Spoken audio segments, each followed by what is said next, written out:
বেতন বৃদ্ধির সঙ্গে সম্পৃক্ত যে কোনো নেত্রী বা নেতৃবর্গ বা সংগঠন বা বঞ্চিত ফোরাম জাতীয় যে কোনো অর্গানাইজেশন,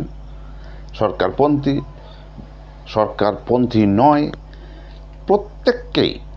প্রত্যেকেই কিন্তু জিওটা বের হওয়ার সমূহ সম্ভাবনা সরাসরি নবান্নের দিকে ঠেলে দিচ্ছেন। সেটা সবাই জানে, তো আপনিও জানেন, আপনিও জানেন নবান্নই তো জিওটা বের করবে। মাননীয় মুখ্যমন্ত্রী, মানবিক মুখ্যমন্ত্রী আমাদের, তিনি তো নবান্নে আছেন জিওটা বের করার জন্য। জিও তো অতীতে অনেক বের করেছেন, বিভিন্ন সেক্টরে, বিভিন্ন ডিপার্টমেন্টে, প্রত্যেকে বেতন বৃদ্ধির জিও বের করেছে, আপনাদেরও বের করবে। এতে চিন্তার কি আছে? চিন্তার একটাই আছে, আপনারা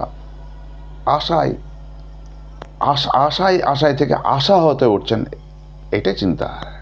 আপনাদের টেনশনে আপনাদের শরীর খারাপ হয়ে যাচ্ছে, আপনারা অসুস্থ হয়ে পড়ছেন, ব্রেন পাজল্ড হয়ে যাচ্ছে, আপনারা বীতশ্রদ্ধ হয়ে বিরক্ত হয়ে উঠছেন।